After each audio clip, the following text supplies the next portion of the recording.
Hello students, तो आज हम लोग क्या पढ़ने वाले हैं? स्टैक। ये डेटा स्ट्रक्चर का एक टॉपिक है, स्टैक, है ना। इस टॉपिक में हम लोग पढ़ेंगे कि क्या होता है स्टैक, व्हाट इज स्टैक, और which type of operation we may able to perform on that stack. तो स्टैक को समझने से पहले आप ये समझिए कि स्टैक क्या है। स्टैक क्या है? तो आपके घर में बहुत सारे आप सामान रखने के लिए आपके किचन वगैरह में, या आप बुक्स को पैक करते होंगे तो उसके लिए डब्बा लाते होंगे।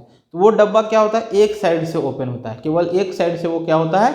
ओपन होता है। उसमें अगर आपको कोई सामान रखना है तो आपको उसी साइड से रखना होगा जिधर से वो ओपन है, और अगर निकालना है तो उसी तरफ से निकालना होगा। तो स्टैक भी हमारा एज सेम एज उसी तरह से वर्क करता है। मतलब स्टैक क्या है? यहाँ पर वो डब्बा नहीं है, एक मेमोरी एरिया है। एक मेमोरी एरिया है, एक ऐसा मेमोरी एरिया है, एक ऐसा मेमोरी लोकेशन है जिसमें एलिमेंट स्टोर और डिलीट, मतलब इंसर्ट और डिलीशन दोनों क्या होगा? ओनली फ्रॉम वन एंड होगा। एक ही तरफ से हम उसमें एलिमेंट स्टोर कर सकते हैं और उसी तरफ से हम एलिमेंट को डिलीट भी कर सकते हैं, है ना। तो वैसे मेमोरी एरिया को हम क्या बोलते हैं? स्टैक। स्टैक आप देखते हैं, स्टैक ऑफ सीडी या स्टैक ऑफ बुक्स, है ना, कि बुक्स को रखा गया है एक तरफ से, अब जिधर से रखा गया है उधर ही से आपको निकालना होगा।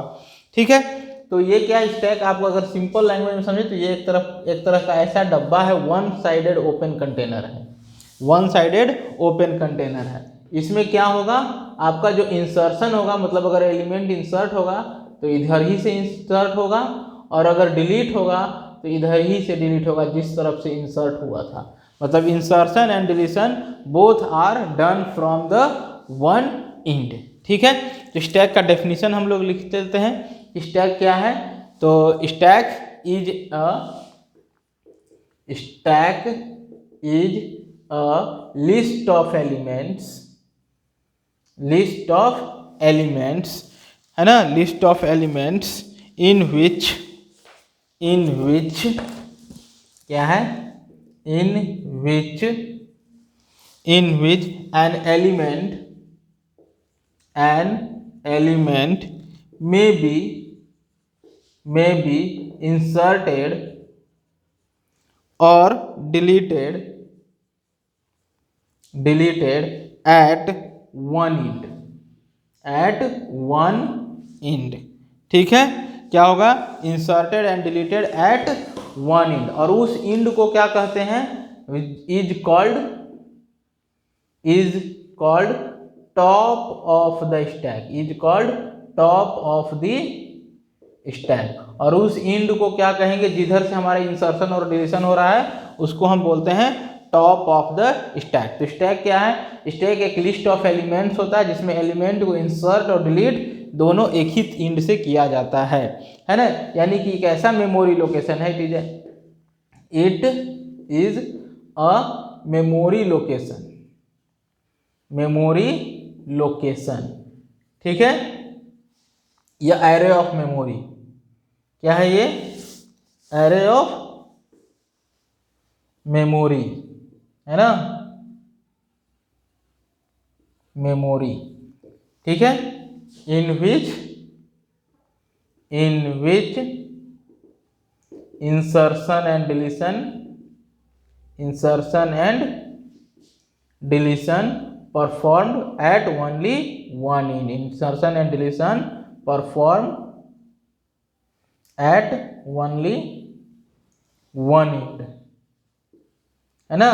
केवल एक एंड से ही हम इंसर्शन और डिलीशन कर सकते हैं। ठीक है, किसमें? स्टैक में, है ना। अब स्टैक में कौन कौन से ऑपरेशन कर सकते हैं? तो there are only two operations possible on the stack. There are only two operations possible. ठीक है, two operations possible. One is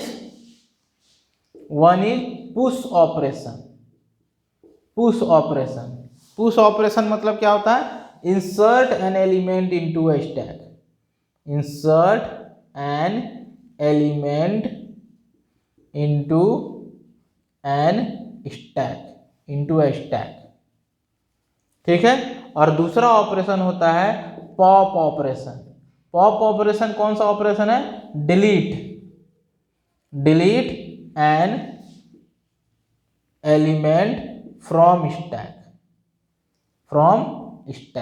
तो हम स्टैक पर सिर्फ दो ऑपरेशन परफॉर्म करते हैं, पुश एंड पॉप। पुश में हम क्या करते हैं? इंसर्ट करते हैं एलिमेंट को स्टैक के अंदर, और पॉप में हम एलिमेंट को डिलीट करते हैं। तो कैसे ये ऑपरेशन परफॉर्म होगा, तो इसको समझने के लिए देख लीजिए, हम आपको एक एरे ऑफ मेमोरी ले लेते हैं। जैसे ये हमारे पास एरे ऑफ, इसको हम इस तरह से अभी रिप्रेजेंट कर रहे हैं कि ये हमारा एरे ऑफ मेमोरी है। इसमें से केवल इंसर्शन और डिलीशन इधर ही से होगा, इंसर्ट भी इधर से होगा और डिलीट भी इधर से होगा। इसमें टोटल कितना मेमोरी है? तो इसको अगर हम स्टैक मान लेते कि ये एक स्टैक है, मेमोरी का नाम स्टैक मान लिए, तो इसमें 0 इंडेक्स है, 1 2 3 एंड 4 इंडेक्स है। ठीक है, समझने के लिए हम यहाँ पर ये कर सकते हैं कि इसको 1 2 3 4 ऐसे काउंट कर लेते हैं। इसमें टोटल मेमोरी कितना है? 1 2 3 4 एंड 5। कितने मेमोरीज हैं इसमें? 5 मेमोरी लोकेशन हैं। अब हमको क्या करना है, इसमें अभी हमारे पास इसमें एलिमेंट एक भी नहीं है, तो क्या हम इसमें पॉप ऑपरेशन कर सकते हैं? तो बिल्कुल नहीं कर सकते हैं। पॉप ऑपरेशन इसमें पॉसिबल नहीं है ना? क्यों नहीं है? Because there is no element in the stack. तो हम, और अभी हम चाहते हैं कि पॉप करें, तो इस केस में देखिए पुश और पॉप में दो आपके पास क्या होगा? कंडीशन आएंगे। दो कंडीशन क्या आएंगे? तो पुश करते समय है ना, there are two conditions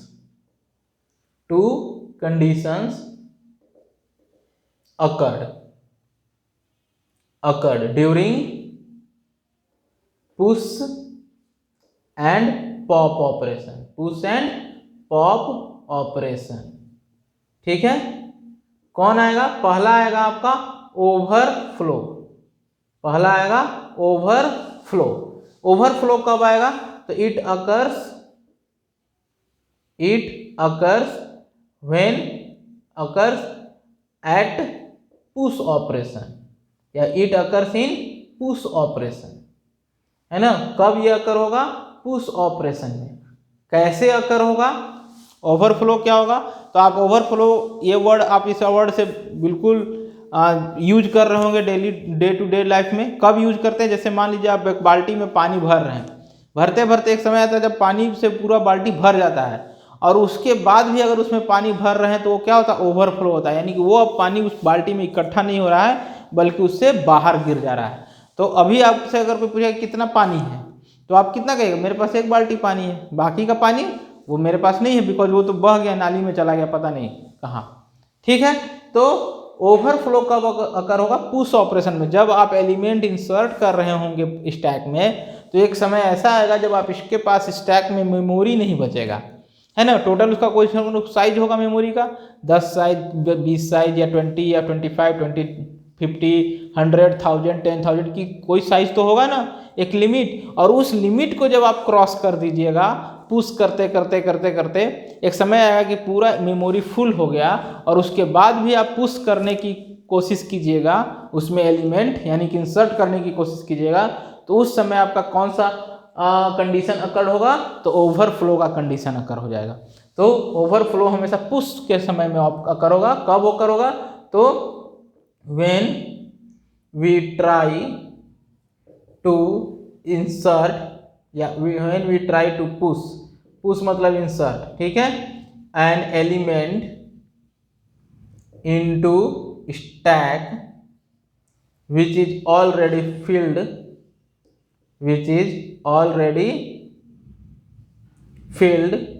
by elements, है ना? which is already filled by elements, or there is no space, for new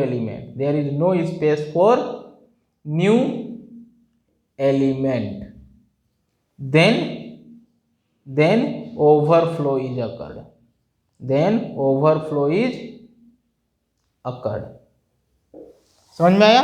तब हमारा क्या अकड़ होगा? ओवरफ्लो अकड़ हो जाएगा। समझ, ये था। दूसरा जो कंडीशन है वो क्या है? अंडरफ्लो। दूसरा हमारा क्या है? अंडरफ्लो।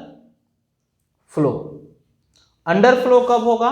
तो अंडर फ्लो कब होगा, ये हमेशा हमारा इट अकर्स, ये जो अकर होगा it occurs in pop operation. Pop operation, pop operation में कैसे, मान लीजिए आप बाल्टी में से पानी निकाल रहे हैं, ठीक है, निकालते निकालते एक समय आएगा कि आपके बाल्टी में एक बूंद भी पानी नहीं बचेगा, और उस समय अगर कोई आपसे बोलता है कि इसमें से पानी निकालो एक मग या एक बूंद ही निकाल दो, तो क्या आप निकाल पाइएगा? नहीं, क्योंकि अब आपके पास बाल्टी में एक बूंद पानी नहीं बचा है निकालने के लिए। तो उस केस में आपका कौन सा कंडीशन अगर होता है, कौन सा सिचुएशन आएगा, उस सिचुएशन को हम बोलते हैं अंडर फ्लो का सिचुएशन, है ना। तो ये पॉप ऑपरेशन में होगा, इन डिलीशन के ऑफ टाइम में। तो क्या होगा कि when we try to delete or pop an element, है ना, from stack which is already empty, है ना, then underflow is occurred, समझ में आया? तब हमारा क्या अकर्ड होगा, अंडर फ्लो का सिचुएशन आएगा। तो पुश के समय में ओवरफ्लो और पॉप के समय में अंडर फ्लो, ठीक है, समझ में आ गया होगा। अब यहाँ पर इसको हम समझ लेते हैं इसमें। तो यहाँ पर अगर कोई कहता है कि पॉप एन एलिमेंट, तो क्या होगा, ये अंडर फ्लो हो जाएगा। क्यों? क्योंकि ये एलिमेंट नहीं है, बट यहाँ तो हमको दिख रहा है कि एलिमेंट नहीं है। प्रोग्राम में हम कैसे पता करेंगे कि इसमें एलिमेंट है कि नहीं है? तो इस चीज़ को पता करने के लिए यहाँ पर एक टॉप नाम का वेरिएबल को यूज किया जाता है।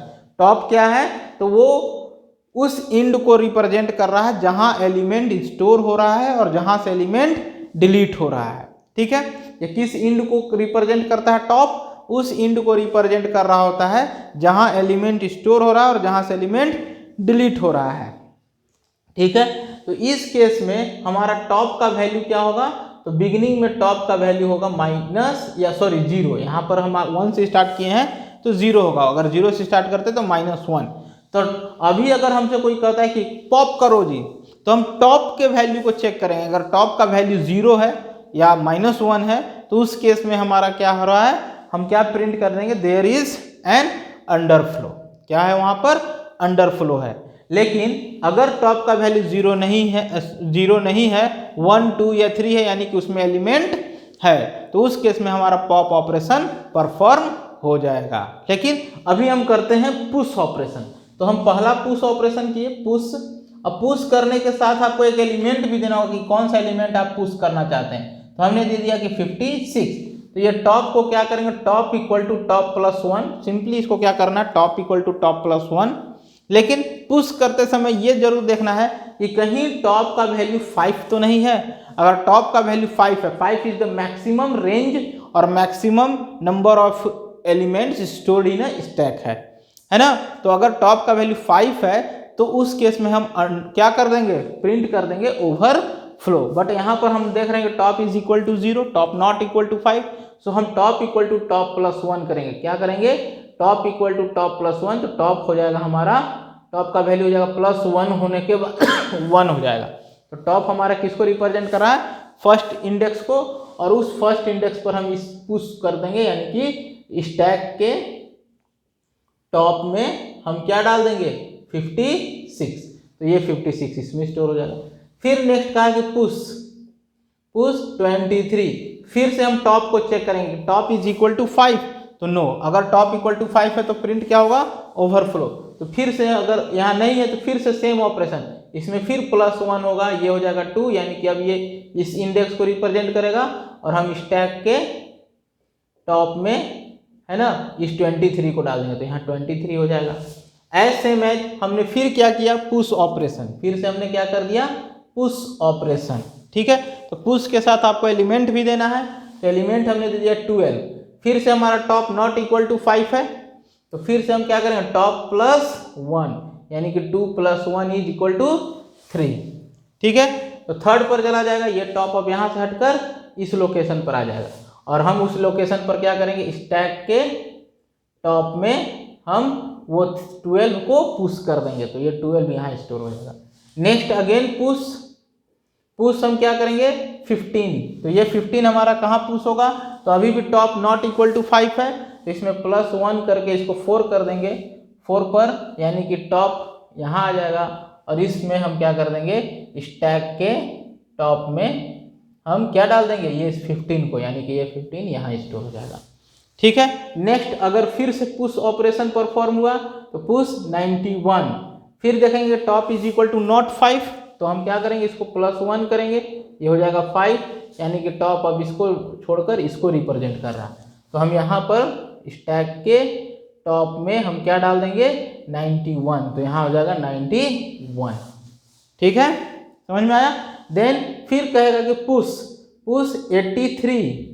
83 पुश करने के लिए कह रहा है, और यहाँ पर हम देख रहे हैं कि टॉप क्या है 5 के इक्वल है, तो यहाँ पर हमारा क्या हो जाएगा कि 83 विल नॉट बी इंसर्टेड, या 83 can't be inserted in the stack because stack is going to be overflow. तो यहाँ पर प्रिंट क्या कर देंगे, प्रिंट ओवरफ्लो मीन्स कि हमारा स्टैक ऑलरेडी कंप्लीट भरा हुआ है, उसमें मेमोरी में एक भी मेमोरी खाली नहीं है कि हम नया एलिमेंट स्टोर कर सके। अब इसमें से पॉप करना है, जैसे अभी पॉप कीजिएगा तो हम जैसे पुश करते समय हम बार बार ये बता रहे थे कि कौन सा एलिमेंट पुश करना है, लेकिन पॉप करते समय हमको कुछ नहीं बताना है कि कौन सा एलिमेंट पॉप करना है, सिर्फ बोलना है कि पॉप एन एलिमेंट, तो वो क्या करेगा, पॉप करेगा। अब बोलिएगा कि सर क्यों नहीं बताना है, तो मान लीजिए आपका एक कंटेनर है, उसमें CD रखा हुआ है या बुक रखे हुए हैं, अब वो सबसे नीचे वाला बुक है, उसके बाद ऊपर, उसके बाद ऊपर करके पूरा ऊपर तक भरा हुआ है। आपको हम कहें कि नीचे वाला बुक निकालिए, तो क्या आप डायरेक्ट नीचे वाला बुक निकाल सकते हैं? नहीं, क्योंकि वो तो ओपन है सिर्फ एक तरफ से, तो आपको नीचे वाला बुक निकालने के लिए बाकी के सभी बुक्स को पॉप करना पड़ेगा। बीच वाला निकालना तो फिर उसके ऊपर वाले सब, तो हमेशा आपको जब भी कोई पॉप करेगा तो हमेशा एक एलिमेंट अगर पॉप करना है तो हमेशा ऊपर वाला ही एलिमेंट पॉप होगा, डायरेक्ट सेकेंड एलिमेंट या थर्ड या फोर्थ एलिमेंट पॉप नहीं होगा। पहले टॉप एलिमेंट को पॉप करना है, देन फिर नेक्स्ट एलिमेंट। तो हमेशा पॉप करते समय हम नहीं बताएंगे कि कौन सा एलिमेंट पॉप करना है, सिंपली कहेंगे पॉप एन एलिमेंट, और फिर पॉप करके तुम बताओ कि कौन सा एलिमेंट पॉप हो गया। ठीक है, तो वो बताएगा कि ये 5 पॉप हो गया, तो कहेगा नहीं हमको 5 नहीं चाहिए, फिर से पॉप करो, फिर पॉप करेगा, फिर कहेगा 25 इस बार हुआ है, तो हाँ 25 चाहिए था, ठीक है प्रिंट कर दो, उसको प्रिंट कर देंगे। तो पॉप हमेशा ऊपर से होगा, यानी डिलीट हमेशा ऊपर से होगा। तो अब इसी में हम डिलीट का ऑपरेशन देख लेते हैं। यहाँ तक हमारा क्या था, इंसर्ट का ऑपरेशन था, अब हम पॉप कर रहे हैं।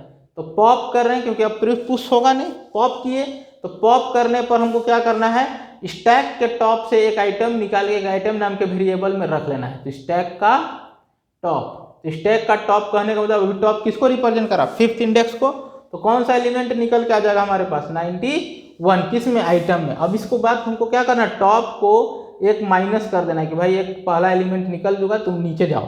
तो टॉप यहाँ से अब हटकर फिर वापस इस लोकेशन पर आ जाएगा 4 पर। कैसे आ जाएगा, तो 5 - 1 होकर 4 पर आ जाएगा। अब इसके बाद अगर कोई कहेगा पुश कर सकते हैं, तो बिल्कुल पुश कर सकते हैं, क्योंकि फिर से अब टॉप हमारा 4 हो गया, तो फिर से पुश ऑपरेशन अब परफॉर्म किया जा सकता है क्योंकि एक एलिमेंट खाली हो गया। लेकिन अभी हम सिर्फ पॉप कर रहे हैं, तो पॉप करेंगे, देन फिर अगेन पॉप, तो फिर हम आइटम, अब इस आइटम को प्रिंट कर देंगे कि ये वाला पर्टिकुलर आइटम पॉप हुआ है। देन आइटम एक वेरिएबल लिए, इसमें हम क्या लिखे, स्टैक ऑफ टॉप। तो इस बार कौन सा एलिमेंट डिलीट हो जाएगा, 15, और फिर टॉप को हम क्या कर देंगे, टॉप इक्वल टू टॉप -1, यानी कि 4 - 1 3। तो टॉप फिर यहाँ से हटकर इस लोकेशन पर आ जाएगा। ठीक है, फिर पॉप करेंगे तो फिर हमारा क्या होगा, आइटम वेरिएबल में इस बार क्या आ जाएगा, स्टैक का टॉप। स्टैक का टॉप कहने का मतलब स्टैक का थर्ड एलिमेंट यानी कि 12, और फिर हम टॉप इक्वल टू टॉप -1 यानी 3 - 1 यानी कि 2 कर देंगे। तो टॉप यहाँ से हटकर इस लोकेशन पर आ जाएगा। ठीक है, देन फिर पॉप ऑपरेशन परफॉर्म करेंगे, है ना। पॉप ऑपरेशन परफॉर्म करेंगे तो फिर हम आइटम एक वेरिएबल लिए हुए हैं, उसमें क्या जाएगा, स्टैक का टॉप। स्टैक का टॉप इस बार क्या निकलेगा, 23, है ना। क्या निकल जाएगा आपके पास, 23। 23 निकलेगा, फिर हम टॉप को माइनस करेंगे, टॉप इक्वल टू 2 - 1 इज 1, तो टॉप अब यहाँ से हटकर वापस इस लोकेशन पर आ जाएगा। समझ में आ रहा होगा। वापस से हम पुश ऑपरेशन करते हैं, अरे सॉरी पॉप ऑपरेशन, तो पॉप ऑपरेशन करेंगे तो फिर से पॉप करेंगे तो क्या निकलेगा इस बार आइटम में, तो आइटम में स्टैक का टॉप यानी कि 1 वाला एलिमेंट, तो स्टैक का 1 एलिमेंट क्या है 56, क्या निकल जाएगा हमारे पास 56 है ना। और फिर टॉप को क्या कर देंगे, टॉप इक्वल टू टॉप -1, तो क्या हो जाएगा 0। टॉप वापस किसको रिप्रेजेंट करने लगेगा, टॉप का वैल्यू वापस क्या हो गया 0। अब फिर से कोई बोल दिया कि पॉप करो, तो क्या पॉप होगा, तो नहीं। ये कैसे पता चलेगा कि पॉप नहीं हुआ, तो फिर हम स्टैक को ही चेक करेंगे, यानी कि हर बार पॉप करने से पहले हमको स्टैक को चेक कर लेना है कि क्या हम पॉप कर सकते हैं या नहीं। तो यहाँ पर हम क्या चेक करेंगे, हर बार पॉप करने से पहले, जो हम यहाँ नहीं लिखे हैं वो हर बार यहाँ पर लिखना होगा कि ये तभी पॉसिबल है जब टॉप का वैल्यू आइदर 1 और ग्रेटर देन 1 होगा, है ना। लेस देन 1 हो गया यानी कि 0 हो गया, अगर 0 से इंडेक्स है तो लेस देन 0 हो गया, तो ठीक है। तो यहाँ इंडेक्स हम 1 से स्टार्ट किए, अगर इंडेक्स 0 से होगा तो लेस देन 0 पर अगर है टॉप -1 है तो उस केस में हमारा क्या होगा, पॉप नहीं हो पाएगा। लेकिन अगर 0 या 0 से ऊपर है तो पॉप हो सकता है, ठीक है। तो यहाँ पर हम क्या देख रहे हैं कि टॉप इज इक्वल टू क्या हो गया 0 पा रहे हैं, ये करेक्ट हो रहा है ना। तो इसके करेक्ट होने पर हमको क्या कर देना है, प्रिंट कर देना है कि deletion is not possible in the given stack because stack is already empty, stack is in under flow condition. Stack क्या है, अंडर फ्लो कंडीशन में चला गया है, तो अंडर फ्लो हम यहाँ पर प्रिंट कर देंगे, ठीक है। तो अंडर फ्लो मीन्स स्टैक में अब एलिमेंट नहीं बचा। समझ में आ गया होगा स्टैक का ये पुश और पॉप ऑपरेशन। और स्टैक क्या है, स्टैक ऐसा मेमोरी लोकेशन है जिसमें एलिमेंट एक ही साइड से इंसर्ट होगा और फिर उसी साइड से डिलीट भी होगा, यानी कि stack is a list of element in which elements is going to be insert and delete from only one end, that is called top of the stack, है ना। उसको हम top of the stack, top कहते हैं उसको, top से represent करते हैं, ठीक है। वन साइडेड ओपन कंटेनर है, ठीक है, एक तरफ से ओपन है, डालना भी उधर ही से एलिमेंट और निकालना भी उधर ही से। तो जो पहले डालिएगा वो सबसे नीचे चला जाएगा, दूसरा उसके ऊपर, तीसरा उसके ऊपर, चौथा उसके ऊपर। जब निकालिएगा तो जो चौथा है मतलब इसमें क्या हो रहा है, इंसर्ट होगा ऐसे 1 2 3 4, ये हो गया इंसर्ट, है ना, इंसर्ट हो गया। अगर हम इसको ऐसे सीरीज में लिखें, इंसर्ट क्या हो रहा है, इंसर्ट होगा 1 2 3 4, और डिलीट क्या होगा, अगर डिलीट को के लिए बोले तो 4 3 2 1, है ना। जो लास्ट में इंसर्ट हुआ है वो पहले हमारा क्या हो जाएगा, अब बाहर हो जाएगा। जो लास्ट इंसर्ट हुआ है वो पहले बाहर निकल जाएगा। इसीलिए स्टैक को हम क्या कहते हैं, तो stack is also called LIFO system. LIFO system क्या होता है, लास्ट इन, जो पहले लास्ट में इन होगा वो ही सबसे पहले निकल जाएगा, फर्स्ट आउट, है ना, फर्स्ट आउट। जो लास्ट में इन हुआ, तो सबसे लास्ट में इन कौन हुआ, 4 हुआ, सबसे पहले आउट कौन हो गया, 4 हो गया, है ना। लास्ट इन फर्स्ट आउट इसको बोलते हैं। Stack is also called last in first out, तो ये हमेशा याद रखना है। इसी से आपको हमेशा स्टैक का पूरा डेफिनेशन याद रहेगा, लास्ट इन फर्स्ट आउट। तो इसको आप इसका स्क्रीनशॉट ले लीजिए, फिर मैं इरेज करके इसका पुश और पॉप का एल्गोरिथम आपको बताता हूँ, ठीक है।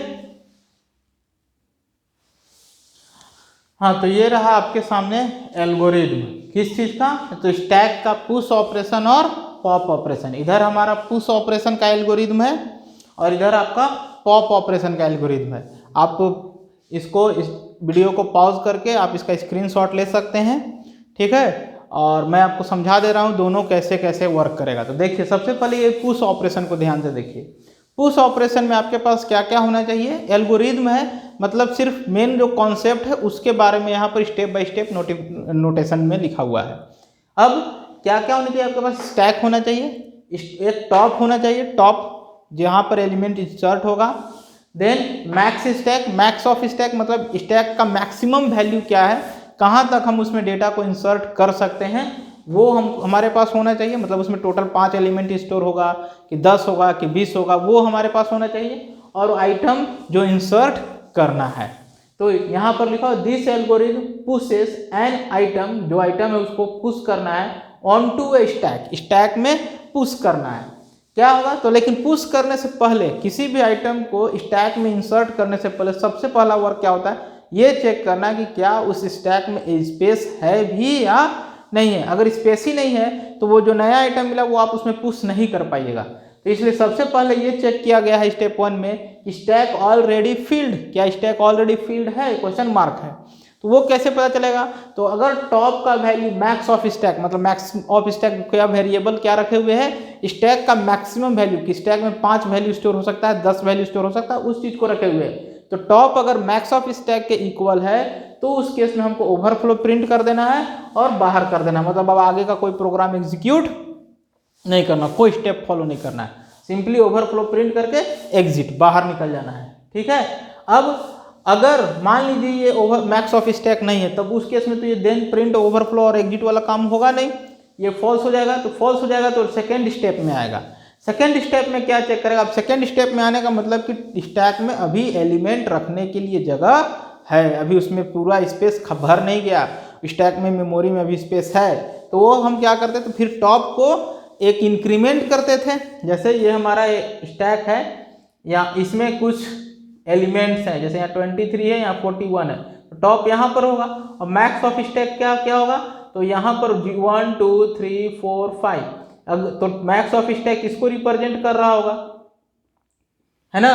तो टॉप अभी मैक्स ऑफ स्टैक नहीं है, इक्वल नहीं है, इक्वल होता तो इस यानी कि टॉप यहीं होता, और यहाँ है यानी कि सब एलिमेंट भरा हुआ है, बट यहाँ नहीं है, इट मीन्स कि अभी टॉप कहीं नीचे है, मैक्स ऑफ स्टैक से 1 स्टेप नीचे है, 2 स्टेप नीचे है, कहीं नीचे पड़ा हुआ है, तो या 0 पर भी है, तो जहीं कहीं भी है बस उसको +1 करना होगा। तो सबसे पहले टॉप को यहाँ से हटाकर यहाँ लिखना होगा ना, तो +1 करेंगे, तो वही सबसे पहले किया गया, टॉप का नया वैल्यू फाइंड किया है, इंक्रीज टॉप बाय 1, और फाइंड करके उस नए वाले इंडेक्स पर उस आइटम को इंसर्ट कर दिया गया। जो आइटम मिलेगा वो यहाँ आइटम, सपोज यहाँ 91 मिला है तो 91 यहाँ इंसर्ट हो जाएगा। ठीक है, और इसी तरह ये जितनी बार आपको पुश करना है करते रहिए, हर बार एक नया टॉप का इंडेक्स फाइंड किया जाएगा और उसमें स्टोर कर दिया जाएगा आप जो भी आइटम दीजिएगा उसको। बट अगर कहीं टॉप मैक्स ऑफ स्टैक रहा तो आपको ओवरफ्लो डिस्प्ले करके एग्जिट हो जाएगा। तो ये था पुश ऑपरेशन इन स्टैक। अब देखिए नेक्स्ट हमारा पॉप ऑपरेशन। पॉप ऑपरेशन में क्या है, तो पॉप ऑपरेशन में देख रहे होंगे, पॉप में आपको क्या क्या चाहिए, तो स्टैक चाहिए जिसमें से आपको पॉप करना है टॉप, क्योंकि आप टॉप वाले एलिमेंट को ही आप क्या कीजिएगा, डिलीट कीजिएगा, पॉप कीजिएगा, है ना। और आइटम, आइटम किस लिए दिए हैं, तो जो डिलीट होगा उसको स्टोर करके रखने के लिए, ताकि अगर बाद में बोले कोई कि प्रिंट करो भाई कौन सा आइटम डिलीट किए हो, तो हम उसको प्रिंट कर सकें। ठीक है, तो यहाँ पर लिखा हुआ this algorithm deletes the top element, क्योंकि हमेशा टॉप से ही एलिमेंट डिलीट होगा, of stack and assign it to the variable item, और उसको क्या करना है, डिलीट करके आइटम नाम के वेरिएबल में स्टोर कर लेना है। अब वो वेरिएबल में स्टोर हो गया, अब उसको डिस्प्ले कीजिए या क्या कीजिएगा वो बाद की बात है, बट स्टोर करके रख लेना है कि एलिमेंट कौन सा डिलीट हुआ। तो अब डिलीट करने जा रहे हैं, जैसे इंसर्ट में हम सबसे पहले ये चेक कर रहे थे कि स्टैक में स्पेस है या नहीं है, तो उसी तरह डिलीट में हम क्या चेक करेंगे कि एलिमेंट है या नहीं है। तो वो कैसे चेक होगा, तो अभी हम जैसे यहाँ 1 2 3 काउंट किए हैं स्पेस, तो अगर टॉप का वैल्यू 0 है, अगर टॉप का वैल्यू 0 है, टॉप इक्वल टू 0 है, यानी कि हमारे पास एलिमेंट नहीं है, टॉप 1 से भी नीचे है, तो स्टैक पूरा खाली है। यही अगर 0 से इंडेक्स होगा तो माइनस में रहेगा, -1, तो उसमें उस केस में -1 से मैच करके देखेंगे। तो यहाँ टॉप इक्वल टू अगर 0 है तो हमारे पास एलिमेंट डिलीट करने के लिए बचा नहीं, तो हम डिलीट नहीं कर सकते हैं, डिलीशन का ऑपरेशन परफॉर्म नहीं करना होगा, हमको वहीं से एग्जिट करना होगा। लेकिन एग्जिट करने से पहले हम प्रिंट कर देंगे अंडर फ्लो। अंडर फ्लो का मीनिंग ही है कि हमारे पास एलिमेंट नहीं है डिलीट करने के लिए, और तब हम यहाँ से एग्जिट हो जाएंगे, and exit. But if in case top 0 नहीं है, जैसे यहाँ पर देखिएगा तो टॉप 0 नहीं है, टॉप 3 है, टॉप का वैल्यू क्या है यहाँ पर 3 है, तो इस केस में हम क्या करेंगे, यहाँ से हम डिलीट कर सकते हैं। तो सबसे पहले स्टैक के टॉप में से ये डेटा निकालकर आइटम में रख लेंगे। तो स्टैक का टॉप का वैल्यू निकालकर आइटम में असाइन कर दिए, यहाँ लिखा हुआ assign the top element to the item item नाम के वेरिएबल में साइन कर दिए। अब चूंकि यह वाला वैल्यू हम साइन कर चुके हैं आइटम में, डिलीट हो गया, तो टॉप को यहाँ से हटाकर नीचे लाना होगा। तो उसके बाद हम टॉप को डिक्रीज कर देंगे, decrease by top by 1, top equal to top minus 1, तो टॉप क्या हो जाएगा, डिक्रीज हो जाएगा 1। तो अगली बार जब ये निकल गया यहाँ से, आइटम नाम के वेरिएबल में चला गया 91, अब टॉप यहाँ से हट करके यहाँ आ जाएगा, फिर वापस अपने इसी लोकेशन पर आ जाएगा। अगली बार फिर पॉप कीजिएगा तो यहाँ आ जाएगा, फिर पॉप कीजिएगा तो यहाँ आ जाएगा, मतलब 0 पर चला जाएगा, -1 हो गया। और उसके बाद फिर पॉप कीजिएगा तो स्टेप 1 में ही ट्रू होकर ओवरफ्लो प्रिंट करके एग्जिट हो जाएगा। तो ये था स्टैक में पुश एंड पॉप ऑपरेशन। यही 2 ऑपरेशन हम स्टैक में करते हैं, एक पुश का ऑपरेशन यानी कि इंसर्शन, और एक पॉप का ऑपरेशन यानी कि डिलीशन। ठीक है, तो ये दोनों ऑपरेशन आप ध्यान से देख लीजिए और इसका एल्गोरिथम देख लीजिए, इसको समझा दिए। अगर फिर भी आपको कुछ नहीं समझ में आया हो तो आप हमसे कमेंट सेक्शन में पूछ सकते हैं और आप इसका स्क्रीनशॉट ले लीजिए। ठीक है, तो धन्यवाद दोस्तों। नेक्स्ट क्लास में, नेक्स्ट वीडियो लेक्चर में हम लोग मिलते हैं। Thank you.